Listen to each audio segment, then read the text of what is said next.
Doom Patrol Season 3 mostly focused on what the team is without Niles Calder, with Rita having this new burden, which later leads to a lot of things, including the Sisterhood of Dada and all that, and Cliff with his Parkinson's disease, which is slowly going to kill him.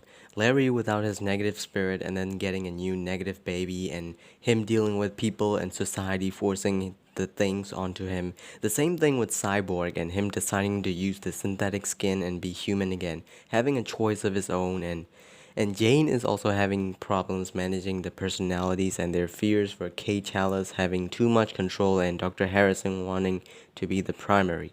This show, in my opinion, I feel like they fared better than any show that I've seen that suffered from the COVID. And this didn't ruin anything, and it didn't ruin any hype or anything for me at least. And I'm glad this season had an actual finale with an awesome Doom Force cliffhanger, if you will. And yes, Doom Patrol, it has delivered yet another awesome season with perfect writing. Doom Patrol is a show that is driven more by the characters than the actual story, and the writers do an amazing job at writing each of these characters. I honestly can't decide which is my favorite character because all of these characters are so well written and I love them all. If I have to choose one, I'll choose maybe Cliff or maybe Jane. Most likely Jane, but okay, well, the CGI may be low budget, but their cinematography, the story, the very hilarious humor, the phenomenal performances given by these very talented actors, all these beautiful traits makes the show one of, if not the best DC TV show out there. This show is so unique and bizarre, and I don't think I've ever seen any other show that is this weird and funny and emotional at the same time.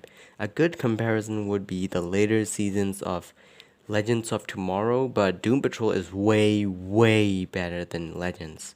Whenever I think about the performances these actors gave, I get chills and I just really, really love it. Brendan Fraser voiced Robot Man perfectly, and when at that last scene when he said, I want to go home. We can do that. I'm really, really glad they decided to put that line, because it was the line from season 1. I want to go home. We can do that. Yeah, I'm so happy with this show. And I really loved Brendan Fraser in that scene when he was opening up in the episode 8. That's king of the racetrack. And inside I was an empty fuck, but I was a king. And this king decapitated his wife.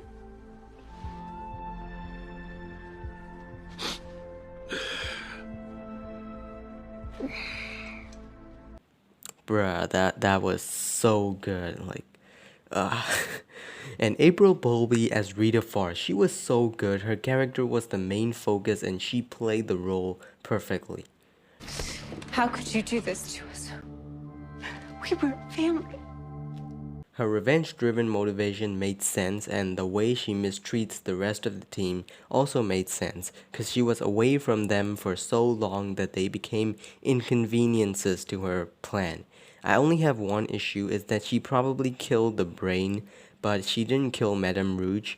Yeah, that was iffy, but I have to say, Shelley Byron did say that Madame Rouge is not completely lost, and maybe Rita killed the brain because he may be what corrupted Laura DeMille. Just maybe. And Diane Guerrero as the many personalities of Crazy Jane. She does an amazing job playing these different characters. When Kay became primary and she was riding the bike, I mean, she didn't become primary. She went out there and she stole the bike and she was riding the bike. Diane Guerrero played the childlike character perfectly. She literally acted the same way Kay usually does in the underground. I just have to applaud her acting. I'd say she's probably as good as James McAvoy was in Split. I just kind of wish they explained those red eyes in the tunnel, but since one of the cliffhangers were about Jane and Dr. Harrison, so yeah, I'm so looking forward to her character next year. And Javan Wade did an amazing job playing Cyborg. I really love the delivery of those lines in the conversations between him and his father, Silas Stone. Those scenes are really compelling and I love them. And he's human again, but I do hope he has some kind of superpower in season 4, because I want Cyborg back, but I also love Vic Stone. So yeah. And then there's Larry with his negative baby. I love their scene so much, and Matt Bomer's voice acting is just so perfect. As I've mentioned before, his character arc was very similar to Vic's arc, which is them making decisions for themselves instead of people forcing them into these situations.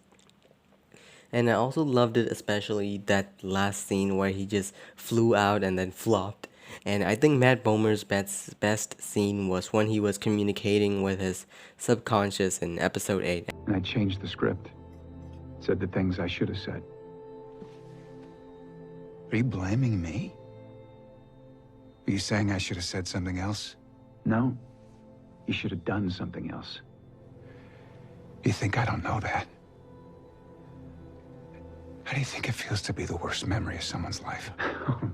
You're not the worst, okay? There are others far worse than you. Then why am I here? You're the day I committed to lying to myself. What? I got news for you. I'm from the day that you hid from love.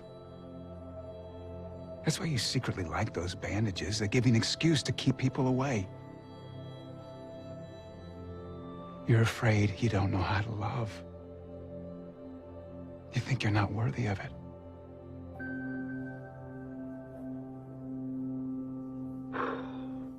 Maybe you are the worst memory of my life.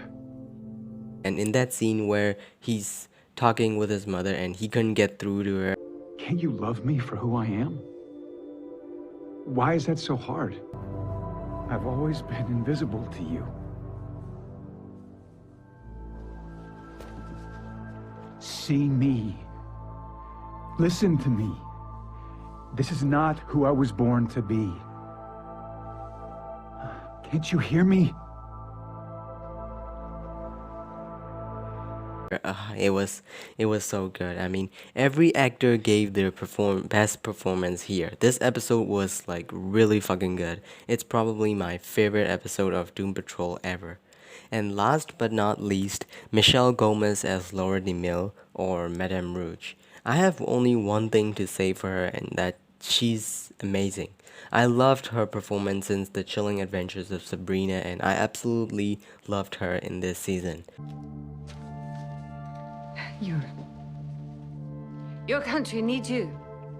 So, on your knees, Bendy. On your knees, Bendy. I only have a few complaints for the season, one of which is the Brotherhood of Evil. They were kind of like written out of the show before they even began. All we saw was the Brain, Mala, Garguax, and Samuelson. And yeah, that's just it. That was a shame in my opinion, considering how relevant they were in the comics. I kinda wish they returned next season, especially Mala and Samuelson since they're still alive. And I wish they show more of the members of the Brotherhood. The rest of my complaints doesn't matter cause this show is so fucking good.